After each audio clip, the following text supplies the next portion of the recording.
Hello guys, welcome to 46th episode of global and Indian affairs. तो चलिए जल्दी से आज के इवेंट्स को देख लेते हैं। सबसे पहला इवेंट क्या है? International Day of Family remittances 2023 कब ऑब्जर्व किया जाता है? 16 जून को।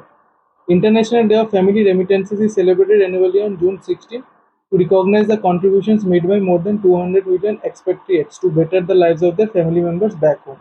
तो रेमिटेंस का मतलब आपको पता ही होगा, जो लेट्स से अगर इंडिया के पर्सपेक्टिव में देखें तो Indian people who reside outside India, ठीक है, they do their job there, वहाँ पे काम करते हैं, नौकरी करते हैं इंडिया से बाहर रह के, ठीक है। जैसे दुबई में कई इंडियंस रहते हैं, अफ्रीकन रीजन्स में कई इंडियंस रहते हैं, यूएसए यूके में काफ़ी इंडियंस रहते हैं। तो वो जो अर्न करते हैं, अर्न करने के बाद वो जो पैसा, जो भी सेविंग्स उनका होता है, जो इंडिया में वो सेंड बैक करते हैं, उसको रेमिटेंस बोला जाता है, ठीक है।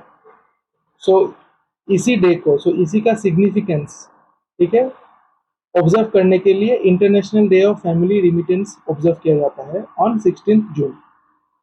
The International Fund for Agricultural Development and the World Bank together marked the first ever International Day of Family Remittance on 16 June 2008. So 2008 में सबसे पहले इसको ऑब्जर्व किया गया था।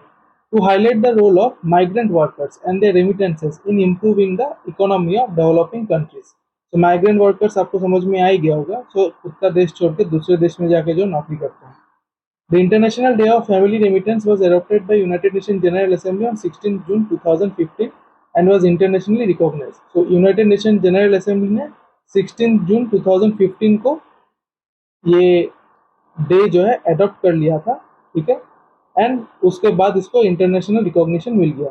The day is a key initiative of the Global Compact for Safe, Orderly and Regular Migration Objective 20, which calls for a reduction in transfer cost and increased financial inclusion through remittances. ठीक है।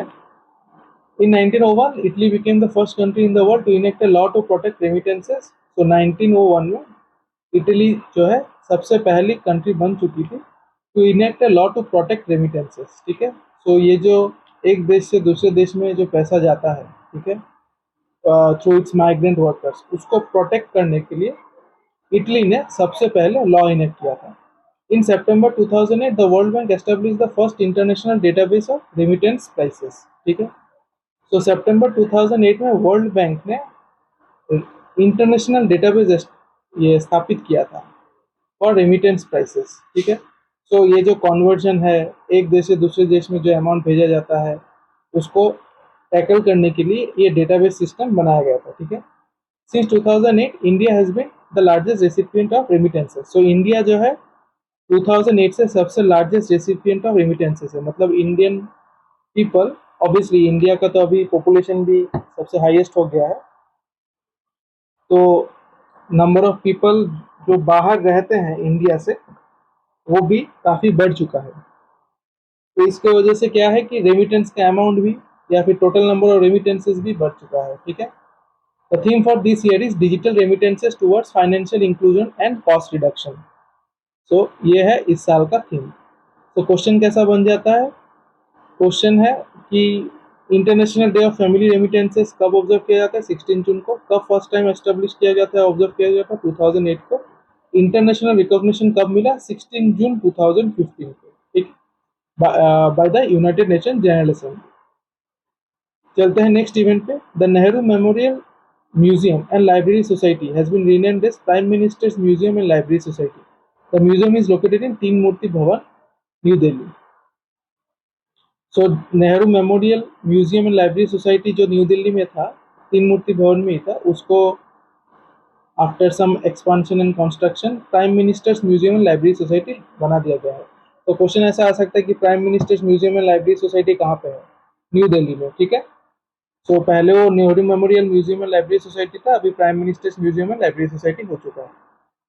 चलते हैं next event पे। Union Minister of Heavy Industries doctor Mahendra Nath Pandey unveil the ground breaking Dugdh Sankalan साथी mobile app. Very important. दुग्ध संकालन साथी mobile app किसने unveil कर दिया है? Union Ministry of Heavy Industries, ठीक है। This innovative application has been designed and developed by Rajasthan Electronics and Instruments Limited Jaipur, a mini Ratna CPSC under the ministry of heavy industries to address the key challenges in the milk collection process of the Indian dairy industry. So question ऐसा आ सकता है कि दुग्ध संकलन साथी mobile lab जो है किस industry के की प्रॉब्लम्स को एड्रेस करने के लिए लॉन्च किया गया था, डेयरी इंडस्ट्री, ठीक है। The app is a revolutionary step towards realising the commitment of the government to digitize the process and facilitate direct beneficiary transfer to milk producers. App aims to improve the quality of milk, foster transparency among stakeholders, and also streamline operations at the grassroots village level, including milk cooperative societies. ठीक है, हमारे लिए क्या important है, दो चीज। दुग्ध संकलन साथी mobile app किसने रिलीज किया? Union Ministry of Heavy Industries, specifically doctor Mahendra Nath Pandey. And कौन से सेक्टर को टैकल करेगी? इंडियन डेयरी, ठीक है, या फिर डेयरी इंडस्ट्री को टैकल करेगी, ठीक है। चलते हैं नेक्स्ट इवेंट पे। NITI Aayog and the United Nations in India sign the Government of India United Nations Sustainable Development Cooperation Framework 2023-27, GOI UNSDCF 2023-27। So इसको ध्यान में रखिएगा। नीति आयोग एंड यूएन ने साइन कर दिया है क्या? Government of India United nation sustainable Development Cooperation framework 2023-2027, ठीक है, वेरी इंपॉर्टेंट। क्वेश्चन ऐसा आ सकता है कि the recently GOI UNSDCF 2023-2027 was signed between नीति Aayog and the United Nations, ठीक है, या फिर बोल देगा कि GOI UNSDCF 2023-27 was signed by United Nations along with NITI Aayog, ठीक है। गवर्नमेंट ऑफ इंडिया नहीं, नीति आयोग बोलेंगे, ठीक है। गवर्नमेंट ऑफ इंडिया को रिप्रेजेंट किया था नीति आयोग ने, तो नीति आयोग ने ये चीज साइन किया। GOI UNSDCF 2023-27 represents the UN Development Systems collective offer to the Government of India in line with the National Vision for Development for the achievement of the Sustainable Development Goals, promoting gender equality, youth empowerment and human rights. The United Nations General Assembly resolution designates the United Nations Sustainable Development Cooperation Framework as a principal planning and implementation instrument for the United Nations Development System at country level. Okay, so United Nations का जो sustainable development goals है and let's say other जो policies है, ठीक है, उसको develop करने के लिए इस कोऑपरेशन फ्रेमवर्क को साइन किया गया है, ठीक है। The GOI UNSDCF 2023-27 is built on 4 strategic pillars derived from 2030 agenda, people, prosperity, planet and participation. So इसको थोड़ा सा ध्यान में रखिएगा, आ सकता है क्वेश्चन कि 2030 एजेंडा के बेसिस पे कितने पिलर्स हैं? People, prosperity, planet and participation, ठीक है।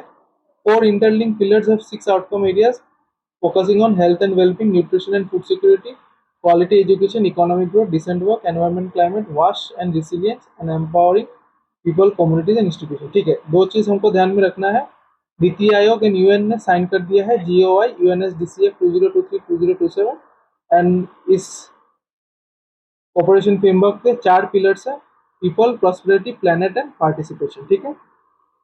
चलते हैं नेक्स्ट इवेंट पे।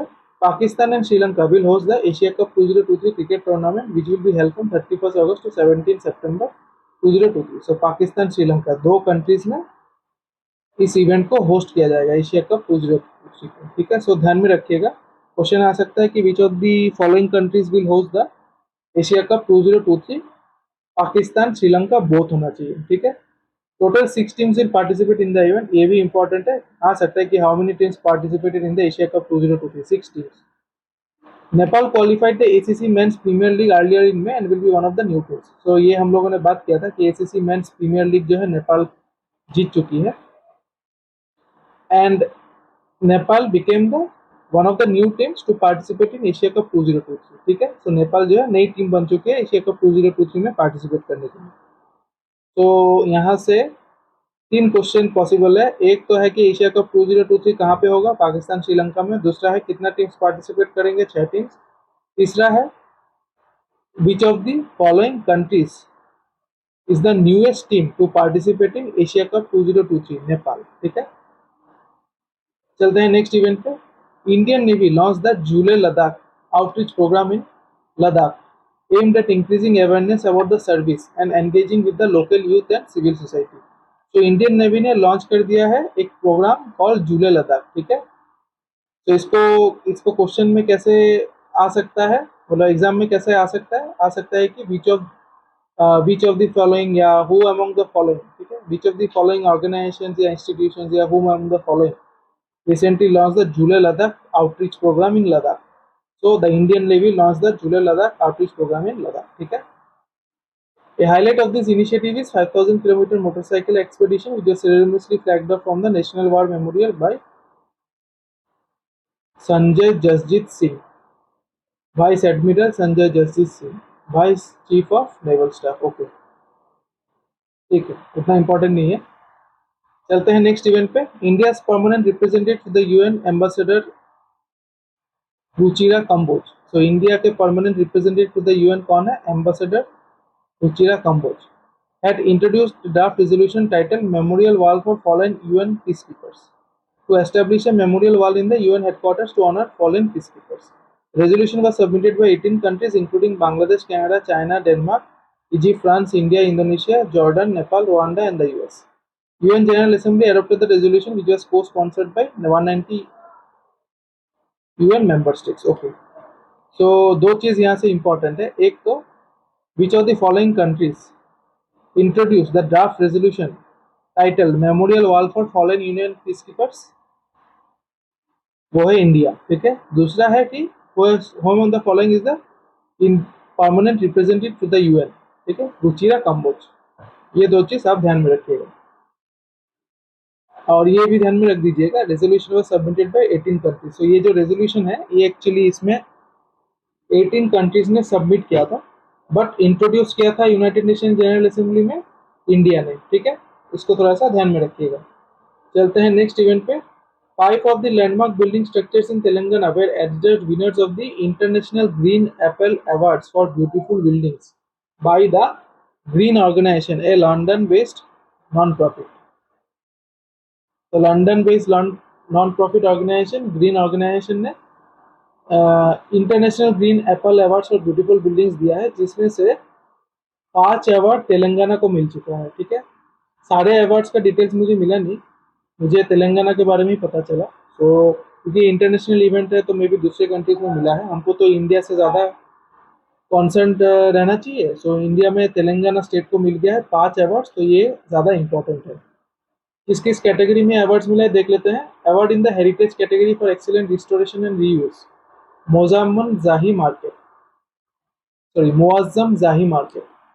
तो मुआज्जम जाही मार्केट, ये रहा छोटा सा एक फोटो है, ये ट्विटर में आया था, तेलंगाना के चीफ मिनिस्टर ने शेयर किया था तो उसी से मैंने ये स्क्रीनशॉट ले लिया. Award for its unique design cable stayed hanging bridge over दुर्गम चेरू. सो ये रहा केबल ब्रिज, इसको मिल गया है award for its unique design. तीसरा है award in the category of aesthetically designed office और workspace building doctor B R Ambedkar Telangana state secretariat. So B R Ambedkar Telangana state secretariat ये है, इसको मिल गया है award in the category of aesthetically design office और वर्कस्पेस बिल्डिंग. सो एस्थेटिकली मतलब काफी सुंदर से डिजाइन किया है. ठीक है. Award in the unique office category integrated command and the control centre of the Telangana state police. So ये है पुलिस कंट्रोल सेंटर, इसको मिल गया है यूनिक ऑफिस कैटेगरी में. ठीक है. एंड लास्ट अवार्ड क्या है? Award in the category of excellent religious structures category Yadagirigutta Narasimha Swamy temple. So ये है यदागिरीगुट्टा नरसिम्हा स्वामी टेम्पल. ठीक है. तो थोड़ा सा नेम्स याद कर लीजिएगा, क्वेश्चन आ सकता है इसके ऊपर बेस्ड. और सबसे ज्यादा इंपॉर्टेंट ये है कि which of the following states recently वोन 5 awards at the international green apple awards for beautiful buildings Telangana. ठीक है. चलते हैं नेक्स्ट इवेंट पे. The defence ministry approve the deal for acquiring Predator MQ-9 Reaper drones from USA. However, the final lot to the acquiring would be taken by the cabinet committee on security. ठीक है. So defence ministry ने approve कर दिया है for acquiring Predator drones from USA. So very important, ध्यान में रखिएगा. Question आ सकता है कि which of the following the defence ministry recently approved the deal for acquiring the Predator drones from which of the following countries? USA. The Indian Navy is the lead agency for the deal in which 15 drones will be given to the Maritime Force for surveillance operation in its area of responsibility. So ये basically drones Indian Navy को दिया जाएगा. अच्छा. PM Modi is scheduled to visit the US from June 21st to 24th, where US President Joe Biden will host he met the White House. ये हम लोगों ने कुछ दिन पहले डिस्कस किया था। जून में पीएम मोदी यूएस विजिट करने वाले हैं, तो वही बात है, वापिस से मैं बता दे रहा हूँ। क्वेश्चन फ्यूचर में आ सकता है कि which of the following countries did PM Modi recently visit? Answer is US. ठीक है, मतलब रिसेंट यूएस, तो जून महीने में यूएस। चलते हैं नेक्स्ट इवेंट पे। UK announce the appointment of senior diplomat Jane Marriott as the next British High Commissioner to Pakistan. British High Commissioner to Pakistan किसको बना दिया गया है? जेन मैरियट को। ठीक है, सो ये है जेन Marriott, making her the first female British envoy to Islamabad. Oh, she is also the first female British envoy to Islamabad. So that is also important. Prior to this appointment, Jane Marriott was the High Commissioner to Kenya since September 2019. Okay. Question ऐसे आ सकता है, chances कम है but आ सकता है। Who among the following was recently appointed as the British High Commissioner to Pakistan? Jane Marriott। ठीक है, चलते हैं नेक्स्ट इवेंट पे। The government of Bangladesh and the World Bank launched a project to improve road safety and reduce fatalities and injuries from road crashes in selected cities, high-risk highways and district roads. So, government of Bangladesh and World Bank ने sign कर दिया है एक project to improve road safety and reduce fatalities. ठीक है, road safety project which will receive $358 million financing from the World Bank is the first dedicated road safety project in South Asia supported by the World Bank. अच्छा, तो south Asia में ये world bank का dedicated project, first dedicated project है। ठीक है, कितने financial assistance दिया जाएगा? $358 मिलियन। ठीक है, सो इसको ध्यान में रखिएगा, $358 मिलियन फाइनेंशियल असिस्टेंस दिया जाएगा। ठीक है, ओके। सो क्वेश्चन कैसे आ सकता है कि which the road safety project approved by World Bank in South Asia will be taking place या लॉन्च्ड इन बांग्लादेश। ठीक है, सो इसके अंतर्गत क्या क्या किया जाएगा? To national highways of Bangladesh, N4 and N6। ठीक है, सो N4 एंड N6 जो है इसको डेवलप किया जाएगा as pilot. The project will pilot comprehensive road safety measures including improved engineering designs, signing and marking, pedestrian facilities, speed enforcement and emergency care. These measures will help reduce road traffic deaths by more than 30% on these two highways. Okay, so in highways को further develop किया जाएगा with respect to road safety। ठीक है, to make the highways and urban routes safer in 5 divisions, Dhaka, Khulna, Rajshahi, Rangpur and Mymensingh, the product will install road signs, dividers, footpaths, raised zebra crossings, speed breakers and bus breakers। ठीक है, तो हमारे लिए दो ही चीज important है, एक तो government of Bangladesh and world bank ने टाई अप कर लिया है for the road safety project which is the first dedicated project of world Bank in South Asia. Total cost कितना है? $358 मिलियन। ठीक है, चलते हैं नेक्स्ट इवेंट पे। Union Minister of education and skill development and entrepreneurship Dharmendra Pradhan flagged off Gabon's first agri-SEZ project from New Delhi as a part of India-Africa relationship. So गाबन जो country है उसका first agriculture based SEG project जो है, SEZ project जो है वो flag of कर दिया है हमारे धर्मेंद्र प्रधान मिनिस्टर ने। ठीक है, जो कि minister of education and skill development and entrepreneurship. ये बेसिकली एक स्ट्रेटेजिक स्टेप है फॉर इंडिया अफ्रीका रिलेशनशिप। ठीक है, हमारे लिए क्या इंपॉर्टेंट है? गाबोन का प्रेसिडेंट कौन है? Ali Bongo ओंदिम्बा। कैपिटल क्या है? लिबरविल। करेंसी क्या है? Central Asian CFA Frank, central African CFA Frank. तो ये है गाबोन का फ्लैग। मैं इसको ज़्यादा इंपॉर्टेंट इसलिए बोल रहा हूँ कि कंट्री न्यूज़ में आया है। गाबोन फर्स्ट एग्री एसईजी प्रोजेक्ट के ऊपर शायद कोई क्वेश्चन ना आए, बट गाबोन रिलेटेड क्वेश्चन आ सकता है कि प्रेसिडेंट कौन है, कैपिटल कौन है, करेंसी क्या है। ठीक है, तो इसको थोड़ा सा जनरल अवेयरनेस के हिसाब से ध्यान में रखिएगा। चलते हैं नेक्स्ट इवेंट पे। The United States of America is set to join UNESCO in July 2023। Okay, so US ने बीच में यूनेस्को से इस्तीफा दे दिया था, आप बोल सकते हैं। अभी वापस से यूएसए यूनेस्को को ज्वाइन करेगी जुलाई 2023 में। ठीक है, लास्ट टाइम 2011 में इन्होंने इस्तीफा दे दिया था बिकॉज पैलेस्टाइन जो है, पैलेस्टाइन को यूनेस्को ने मेंबर स्टेट बना दिया था, तो वो यूएस को पसंद नहीं आया था। उस टाइम पे बराक ओबामा प्रेसिडेंट थे। ठीक है, वो पसंद नहीं आया था, तो इसलिए यूएस ने due to internal legislations and all, ठीक है, तो उन्होंने बोला था कि they will not give any, let's say, financial assistance to UNESCO. और उसके बाद ट्रम्प आए। ट्रम्प ने तो बोल ही दिया कि वो फर्दर किसी भी ऑर्गेनाइजेशन को कोई भी तरीके का मॉनेटरी असिस्टेंस नहीं देंगे, बिकॉज कोई सब काम चोर हैं, ऐसे बोला था उन्होंने। तो उस टाइम पे ये 12 अक्टूबर 2017 को पूरा पूरी रिमूव हो गए थे, ठीक है, यूएस।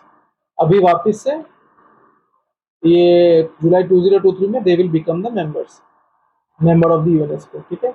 इसके पहले भी और एक बार 1984 में यूएस ने विड्रॉ कर लिया था अपना मेंबरशिप, ठीक है, बट अक्टूबर 2003 में उन्होंने वापस ज्वाइन किया था। तो एनीवे, हमारे लिए क्या इंपॉर्टेंट है, हमारे लिए इंपॉर्टेंट है कि लेट्स से क्वेश्चन ऐसा आया, विच of the following countries recently joint या फिर रीजॉइंट यूनेस्को, ठीक है, यूनाइटेड स्टेट्स ऑफ अमेरिका, ठीक है। चलते हैं नेक्स्ट इवेंट पे। Green peas India in is latest report on air pollution stated that the air quality in Bengaluru is 5 times worse than the World Health Organization's guidelines. The report titled Spared the Air is based on a year-long study which analyzed data from September 2021 to September 2022 from 11 cities. ये जो report है ना, report में attach कर दूंगा description link पे, आप थोड़ा सा स्टडी कर लीजिएगा। वैसे यहाँ पे इस रिपोर्ट के हिसाब से कोई भी रैंकिंग वैंकिंग कुछ नहीं दिया हुआ है, ये भी नहीं बोला गया है कि कौन सा सिटी जो है सबसे वर्स्ट एयर क्वालिटी है, ठीक है। मैंने रिपोर्ट को रीड किया था, तो मुझे तो दिखा कि कोलकाता में सबसे ज़्यादा खतरा है। आप एक बार रीड कर लीजिएगा, ठीक है, रीड करने से आपको समझ में आ जाएगा। एक क्वेश्चन जो यहाँ से बन जाता है वो ये है कि recently the report title spare the air was recently released by which of the following organisation, so Greenpeace या फिर ग्रीन पीस इंडिया, ठीक है। The UEFA Champions League was won by Manchester City defeating Inter Milan. This was the first title for Manchester City. So UEFA Champions League 2023 Manchester City ने जीत लिया है, ठीक है। सो ये मैनचेस्टर सिटी का फर्स्ट टाइटल भी है, मतलब यूईएफए चैंपियंस लीग का फर्स्ट टाइटल है। चलते हैं हमारे लास्ट इवेंट पे। Former chief justice of India M N Venkatachaliah launch the multilingual India legal app, ठीक है। सो इंडिया लीगल ऐप किसने लॉन्च कर दिया? Former chief justice of India M N Venkatachaliah, ठीक है। It is a legal helpline accessible to the citizens to obtain legal assistance from their homes. The aim of this app is to ensure that nobody is left behind in getting access to justice due to lack of resources or other reasons. So basically इसमें क्या किया जाएगा कि इस app के through आपका अगर कोई भी लीगल इशू है वो डायरेक्टली यहाँ पे आप कनेक्ट कर सकते हैं, बता सकते हैं, and they will help you solve that problem, ठीक है। तो चलिए गाइस, 16 जून का क्वेश्चन ट्राई कर लेते हैं। सबसे पहला क्वेश्चन क्या है? International Day of Family Remittances is observed on 16 June. Nehru Memorial Museum and Library Society which was renamed as Prime Minister's Museum and Library Society is located in which of the following cities? New Delhi. Dugdh Sankalan साथी mobile app was recently launched to address key challenges related to which of the following sectors? Dairy. Government of India UN Sustainable Development Cooperation Framework was recently signed between UN and Niti Aayog. Julia Ladakh Outreach Program was recently launched in Ladakh by the Indian Navy. UN recently adopted the resolution Memorial Wall for Fallen United Nations Peacekeepers, which was introduced in the UN General Assembly by which of the following countries? India. Which of the following states recently received 5 awards for 5 of its landmark building structures at the International Green Apple Awards for Beautiful Buildings? Telangana. The World Bank recently launched its first dedicated road safety project in South Asia to improve road safety measures in which of the following countries? Bangladesh. Which of the following countries is set to rejoin UNESCO as its member state in July 2023? USA. Asia Cup 2023 will be hosted by which of the following countries? Pakistan and Sri Lanka. So both A and C. Which of the following countries is the new team to play Asia Cup 2023? Nepal. Defense Ministry recently approved the deal for acquiring Predator drones from which of the following countries? USA. Who among the following was recently appointed as the British High Commissioner to Pakistan? Jane Marriott. Which of the following is the capital of Gabon? Libreville. Gabon's first agri-SEG project was recently flagged off by which of the following countries? So India. So ये question मैंने इसलिए दिया है because ये India Africa relationship के अंतर्गत इसको establish किया गया है, ठीक है। India legal app was recently launched by M N Venkatachaliah. UEFA Champions League 2023 was won by Manchester City. Report title spread the air was recently released by which of the following organizations? Greenpeace India, ठीक है. Which of the following is the currency of Gabon? Central African CFA franc. So among the following is the president of Gabon? Ali Bongo Ondimba. तो guys आज के लिए इतना ही. आशा करता हूँ कि एपिसोड आपके लिए इंफॉर्मेटिव रहा होगा. अगर अच्छा लगे तो काइंडली लाइक कीजिएगा, सब्सक्राइब कीजिएगा एंड अपने दोस्तों के साथ इस वीडियो को शेयर कीजिएगा या चैनल के लिंक को भी शेयर कीजिएगा. तो मिलते हैं कल के एपिसोड में. एंड कल के दिन मैंने बोला था कि इंडिया का rank in the one of the studies वो मैं आपको बताऊंगा. तो मुझे आज मिला नहीं समय उसको ढूंढ के निकालने का, क्योंकि वो रिपोर्ट काफ़ी बड़ा है. मैं डेफिनेटली आपको अगले एपिसोड में इसको बता दूंगा, क्योंकि वीकेंड है, वीकेंड में मुझे थोड़ा सा टाइम मिलेगा तो मैं आपको ये चीज़ ज़रूर बताऊंगा. ठीक है, तो माफ़ कीजिएगा आज के एपिसोड में मैं बता नहीं पाया. तो चलिए गाइस आज के लिए इतना ही. मिलते हैं कल के एपिसोड में. Thank you and good night.